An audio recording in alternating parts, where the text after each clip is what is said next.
Continue the chapter laws of motion.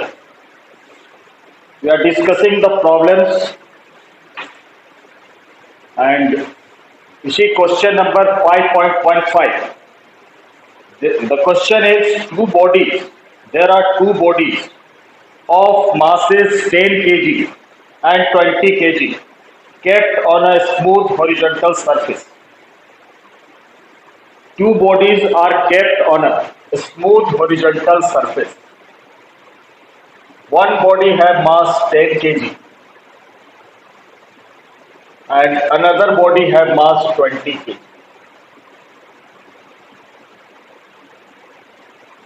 And they are connected by a string.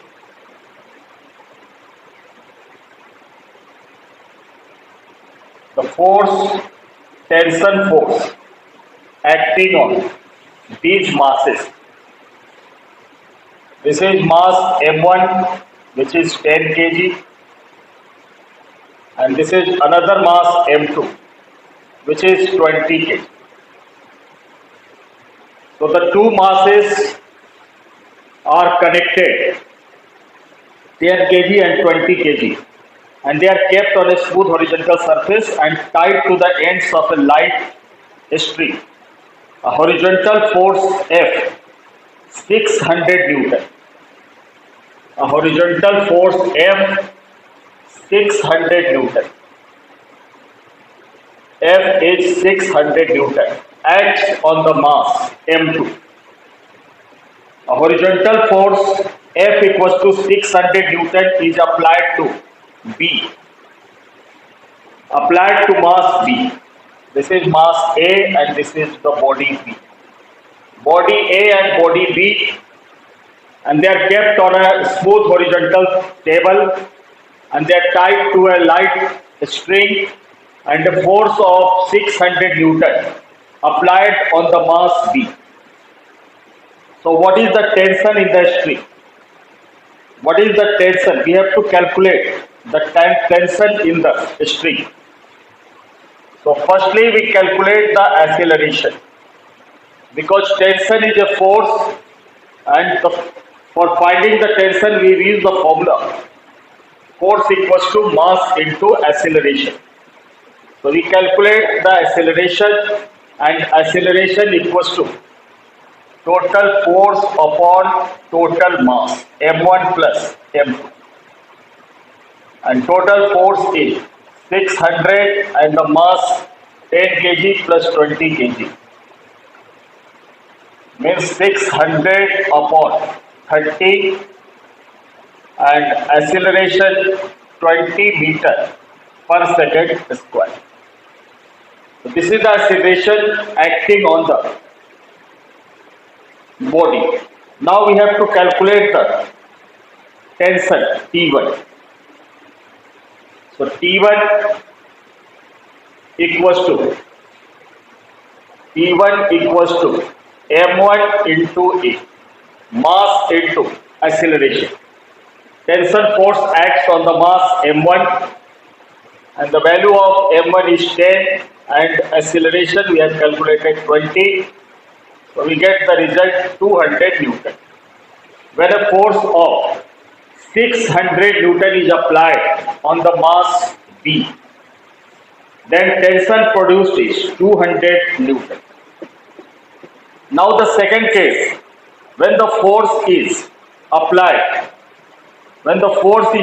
to the mass M1, when the force is applied to the mass M1.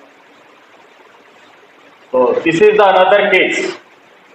The same body M1 equals to 10 kg and the another body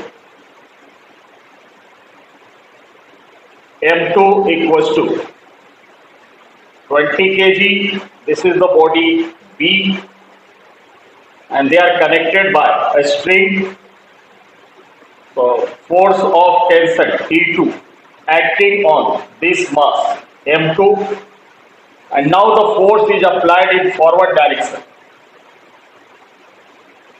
to the mass A.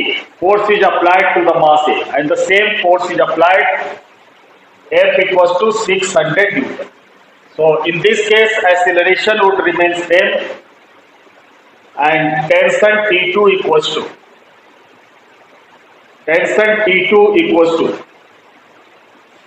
tensile force acting on the mass M2. So T2 equals to M2 into A. So 20 into acceleration is 20. So 400 Newton. This is the force tension T2 acting on the mass M2, and this was the tension T1 acts on the mass M1.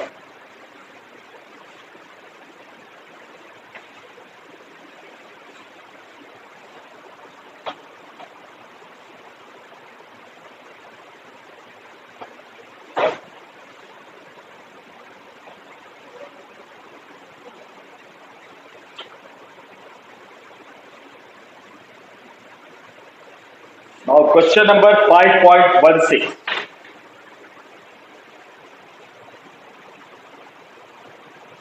Question number 5.16. Two masses 8 kg and 12 kg. There are two masses.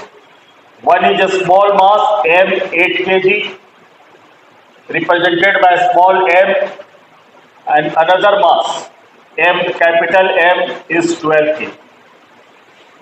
So two masses 8 kg and 12 kg are connected at the two ends of a light inextensible string that goes on a frictionless pulley.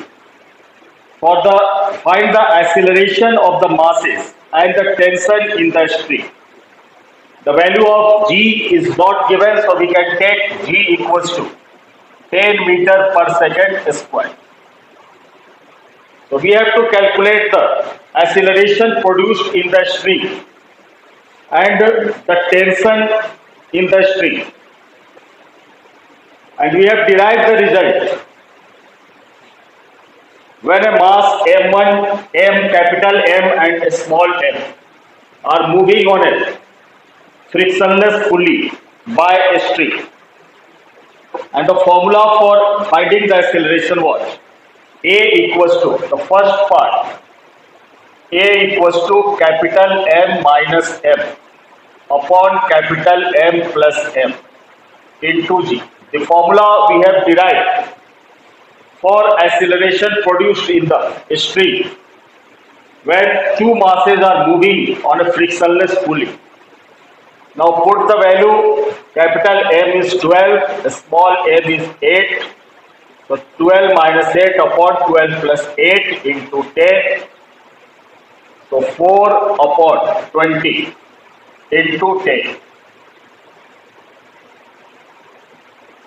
That is 2 meter per second square. So the acceleration produced in the string, this acceleration of the masses 2 meter per second square, and the tension also we have to find the tension in the string. So the formula for finding the tension, T equals to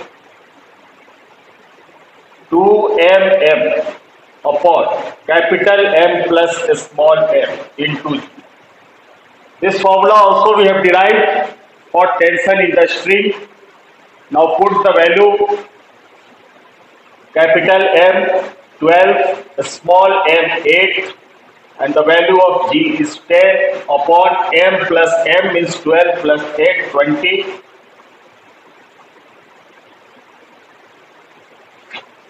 So 12 into 8, 96 Newton. This is the tension produced in the string.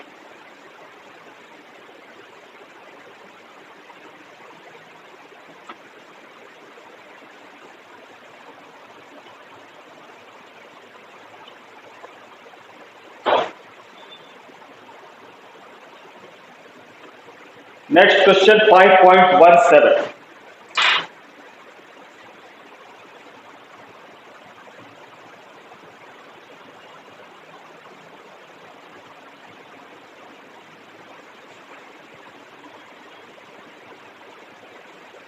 Question number 5.17. We are given a nucleus as at rest in the laboratory frame of reference.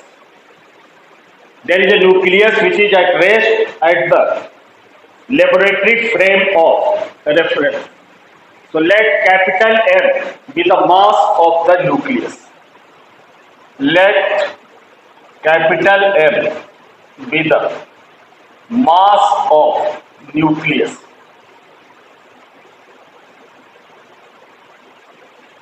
Capital M be the mass of nucleus at rest.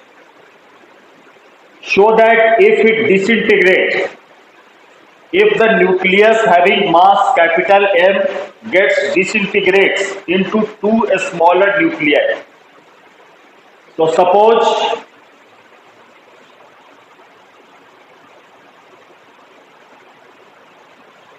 it disintegrates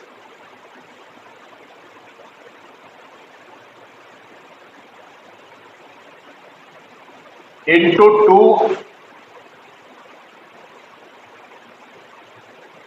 smaller nuclei.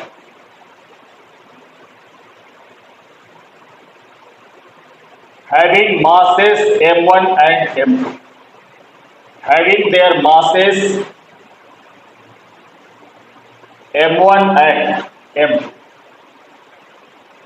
We are given a nucleus whose mass is capital M. It is in laboratory frame of reference. When it disintegrates into two lighter nuclei having their masses M1 and M2, the products must move in opposite direction. We have to show that the product means M1 and M2 after disintegration they move in opposite direction, means the direction of their velocity is opposite to each other. So after disintegration the two nuclei have masses M1 and M2 and their velocities v. And their velocities v, v1 and v2. Mass M1, nuclei of mass M1 is moving with velocity v1 and nuclei of mass M2 moving with velocity v. So momentum before disintegration. Momentum before disintegration.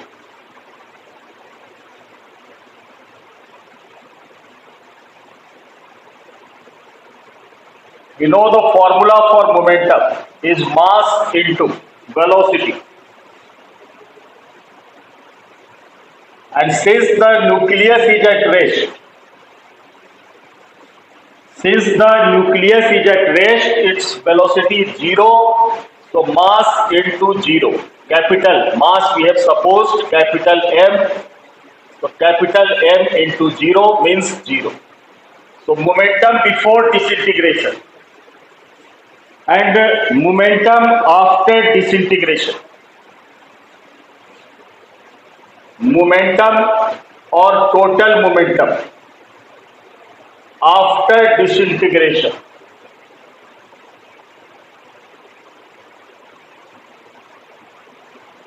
Mass into velocity, a small mass M1 have velocity v1 and another mass M2 have velocity v. And according to the law of conservation of momentum, total momentum before integration must be equal to total momentum after disintegration. So according to the law of conservation,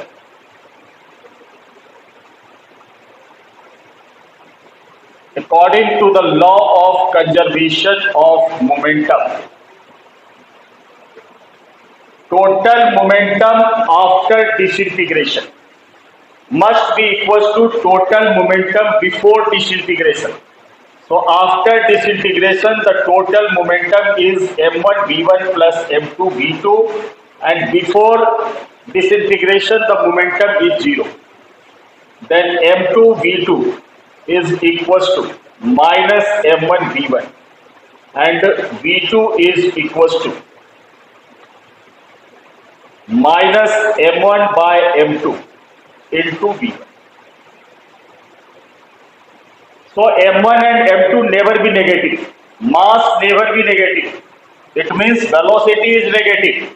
And negative velocity indicates that direction of these two velocities V1 and V2 are opposite to each other. The direction of V1 and V2 are opposite to each other. So since V1 and V2 have opposite side, since V1 and V2 have opposite sign, thus the product moves in opposite direction. Thus the product moves in opposite direction. Thus the product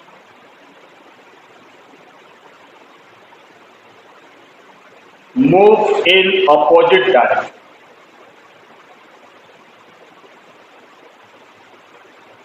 Because their velocity has opposite sign and mass never be negative, means velocity is negative, and negative velocity shows that they have the V1 and V2 have the opposite sign.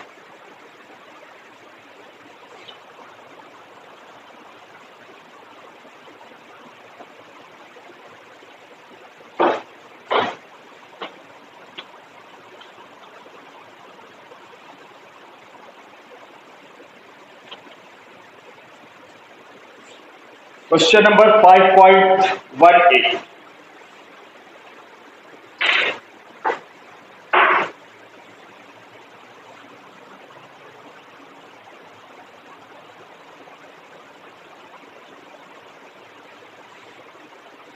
Two billiard balls, each of mass 0.05 kg, moving in opposite direction with a speed of 6 meters per second. There are two billiard balls, ball A and ball B.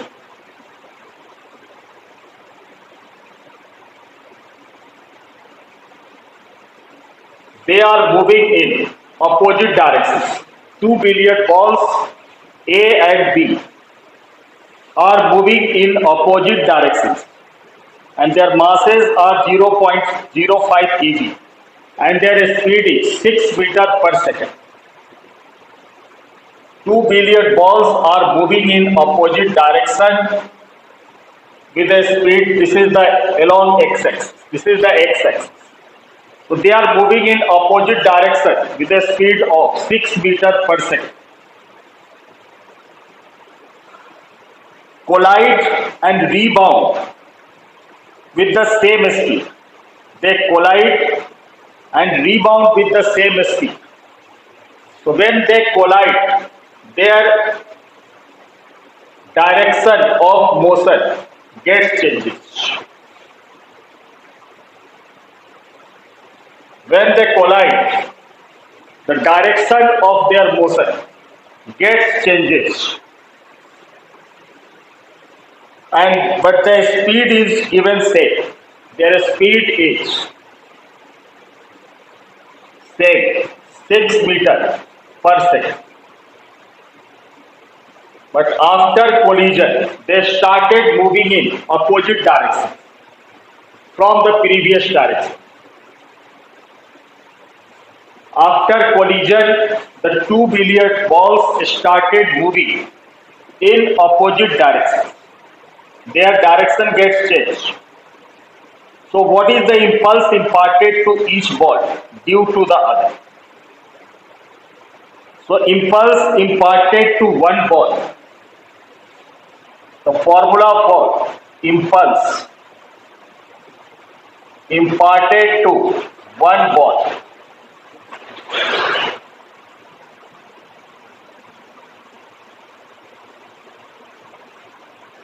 by the other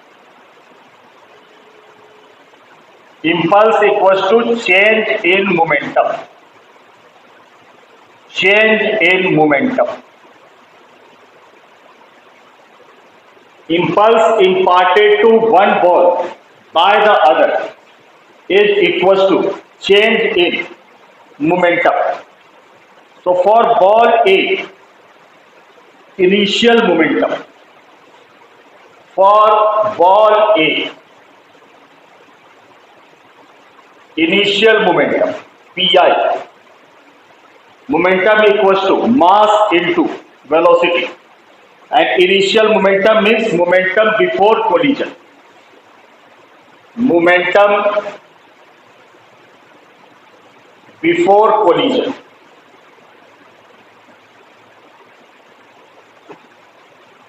Mass into velocity, m into v. Mass is 0.05 into 6. Before collision, they are moving with a velocity of 6 meters per second. So ball A was moving with a velocity of 6 meters per second. So 0.05 into 6, 0.3 kg meter per second. And now we find final momentum of ball A. Final momentum of ball A after collision. Final momentum, PF. Momentum